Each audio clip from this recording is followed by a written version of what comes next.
اس لیے آپ صلی اللہ علیہ وسلم کی طرف توجہ کم جاتی تھی۔ اس کا نتیجہ یہ تھا کہ کسی آدمی سے سابقہ پڑتا تو ابوبکر صدیق رضی اللہ عنہ سے پوچھتا یہ آپ کے آگے کون سا آدمی ہے؟ حضرت ابوبکر صدیق رضی اللہ عنہ اس کا بڑا لطیف سے جواب دیتے تھے، فرماتے یہ آدمی مجھے راستہ بتاتا ہے، اسے سمجھنے والا سمجھتا ہے کہ یہی راستہ مراد لے رہے ہیں، حالانکہ وہ خیر کا راستہ مراد لیتے تھے۔ اسی سفر میں آپ صلی اللہ علیہ وسلم کا گزر معبد خزاعہ کے خیمے سے ہوا۔ یہ ایک نمایاں اور توانا خاتون تھی، ہاتھوں میں گھٹنے ڈالنے خیمے کے صحن میں بیٹھی رہتی اور آنے جانے والوں کو کھلاتی پلاتی تھی۔ آپ نے ان سے پوچھا کہ پاس میں کچھ ہے؟ بولی واہ خدا، ہمارے پاس کچھ ہوتا تو آپ لوگوں کی میزبانی میں تنگی نہ ہوتی، بکریاں بھی دور دراز ہیں، یہ قحط کا زمانہ تھا۔ رسول اللہ صلی اللہ علیہ وسلم نے دیکھا کہ خیمے کے گوشے میں ایک بکری ہے۔ معبد یہ کیسی بکری ہے؟ بولی اسے کمزوری نے ریوڑ سے پیچھے چھوڑ رکھا ہے۔ آپ صلی اللہ علیہ وسلم نے دریافت کیا اس میں کچھ دودھ ہے؟ بولی وہ اس سے کہیں زیادہ کمزور ہے۔ آپ صلی اللہ علیہ وسلم نے فرمایا اجازت ہے کہ اسے دو لوں؟ بولی وہاں میرے ماں باپ اب تم آپ پر قربان، اگر تمہیں اس میں دودھ کہیں دکھائی دے رہا ہے تو ضرور دھو لو۔ اس گفتگو کے بعد رسول اللہ صلی اللہ علیہ وسلم نے اس بکری کے تھن پر ہاتھ پھیرا، اللہ کا نام لیا اور دعا کی، بکری نے پاؤں پلا دیے، تھن میں بھرپور دودھ اتر آیا۔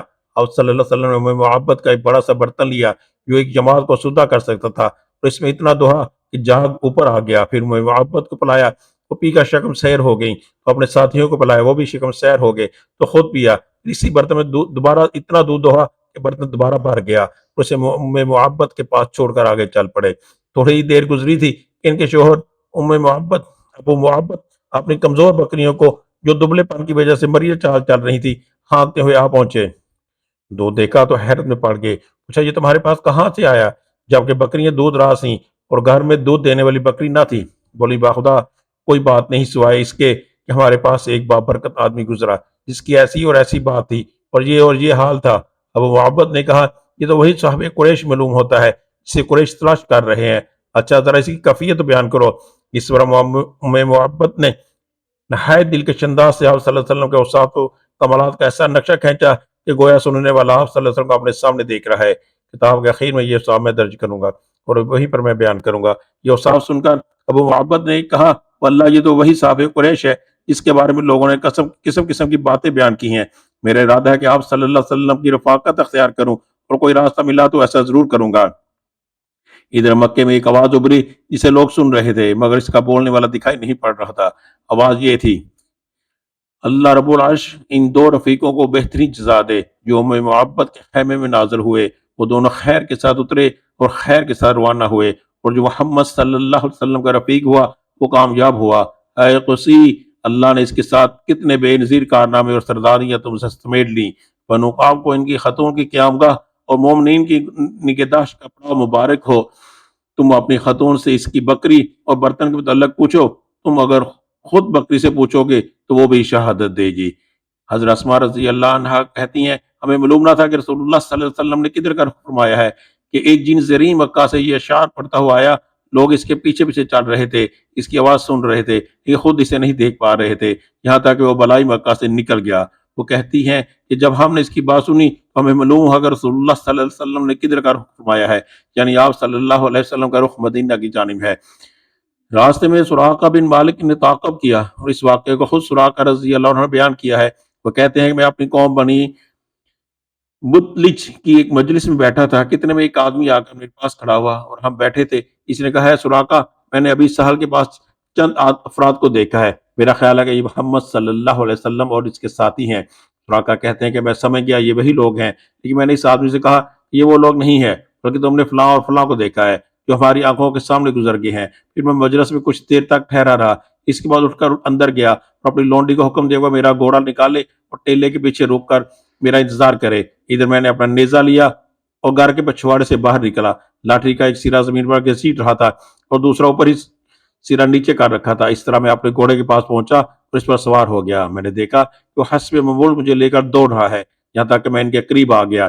اس کے بعد گھوڑا مجھ سمیت پھسلا اور میں اس سے گر گیا۔ میں نے اٹھ کر ترکش کی طرف ہاتھ بڑھایا اور پانے کے تیر نکالنے کا یہ جاننا چاہا کہ میں انہیں ضرر پہنچا سکوں گا یا نہیں، تو تیر نکلا جو مجھے ناپسند تھا، لیکن میں نے تیر کی نافرمانی کی اور گھوڑے پر سوار ہو گیا۔ وہ مجھے لے کر دوڑنے لگا، یہاں تک کہ جب میں رسول اللہ صلی اللہ علیہ وسلم کی قرات سن رہا تھا اور آپ التفات نہیں فرما رہے تھے، جبکہ ابوبکر صدیق رضی اللہ عنہ بار بار مڑ کر دیکھ رہے تھے، تو میرے گھوڑے کے اگلے دونوں پاؤں زمین میں دھنس گئے، یہاں تک کہ گھٹنوں تک جا پہنچے، اور میں ایسے سے گر گیا۔ پھر میں نے اسے ڈانٹا تو میں نے اسے اس نے اٹھنا چاہا، لیکن وہ اپنے پاؤں بمشکل نکال سکا۔ بہرحال جب وہ سیدھا کھڑا ہوا، اس کے پاؤں کے نشان سے آسمان کی طرف دھوئیں جیسا غبار اٹھ رہا تھا۔ میں نے پھر 5 کے تیر کی قسمت معلوم کی، پھر وہی تیر نکلا جو مجھے ناپسند تھا۔ اس کے بعد میں نے امان کے ساتھ انہیں پکارا، وہ لوگ ٹھہر گئے۔ میں اپنے گھوڑے پر سوار ہو کر ان کے پاس پہنچا۔ جس وقت میں ان کے سے دور رک گیا، اسی وقت میرے دل میں یہ بات بیٹھ گئی تھی کہ رسول اللہ صلی اللہ علیہ وسلم کا معاملہ غالب آ کر رہے گا۔ چنانچہ میں نے آپ صلی اللہ علیہ وسلم سے کہا، آپ کی قوم نے آپ صلی اللہ علیہ وسلم کے ساتھ بدلے دید کا انعام رکھا ہے، اور اس ساتھ ہی میں نے لوگوں کے عزائم سے آپ صلی اللہ علیہ وسلم کو آگاہ کیا اور 2 ساز و سامان کی پیشکش بھی کی، مگر انہوں نے میرا کوئی سامان نہیں لیا، نہ مجھ سے کوئی سوال کیا، صرف اتنا کہا کہ ہمارے متعلق رازداری برتنا۔ میں نے آپ سے گزارش کی کہ آپ مجھے اپنا پروانہ عمل لکھ دیں۔ آپ صلی اللہ علیہ وسلم نے عامر بن فہیرہ کو حکم دیا، اور انہوں نے چمڑے کے ٹکڑے پر لکھ کر میرے حوالے کر دیا۔ پھر رسول اللہ صلی اللہ علیہ وسلم آگے بڑھ گئے۔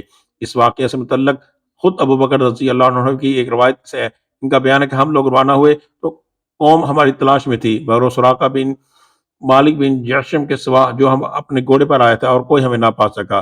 میں نے کہا، اللہ کے رسول، ہاں، یہ پیچھا کرنے والا ہمیں آ لینا چاہتا ہے۔ آپ صلی اللہ علیہ وسلم نے فرمایا، لا تحزنوا ان اللہ معنا، غم نہ کرو، اللہ ہمارے ساتھ ہے۔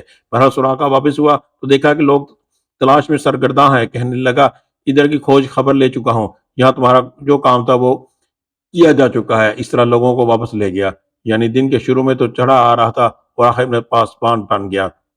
راستے میں نبی صلی اللہ علیہ وسلم کو بریدہ اسلمی ملے، یہ اپنی قوم کے سردار تھے، اور قریش نے جس زبردست انسان کا انعام کا اعلان کر رکھا تھا، اس کی لالچ میں نبی صلی اللہ علیہ وسلم اور ابوبکر صدیق رضی اللہ عنہ کی تلاش میں نکلے تھے، لیکن جب رسول اللہ صلی اللہ علیہ وسلم سامنا ہوا، بات چیت ہوئی، تو دل دے بیٹھا، اور اپنی قوم کے 70 آدمیوں سمیت وہی مسلمان ہو گئے۔ پھر اپنی پگڑی اتار کر نیزہ سے باندھ لی، جس کا سفید پھریرا ہوا ہوا میں لہراتا اور بشارت سناتا تھا کہ امن کا بادشاہ، صلح کا حامی، دنیا کو عدالت و انصاف سے بھرپور کرنے والا تشریف لا رہے ہیں۔ راستے میں نبی صلی اللہ علیہ وسلم کو حضرت زبیر بن عوام رضی اللہ عنہ ملے، یہ مسلمانوں کے ایک تجارت پیشہ گروہ کے ساتھ ملک شام سے واپس آ رہے تھے۔ حضرت زبیر رضی اللہ عنہ نے رسول اللہ صلی اللہ علیہ وسلم اور ابوبکر رضی اللہ عنہ کو سفید پارچہ جات پیش کیے۔ آمنت باللہ، صدق اللہ مولانا۔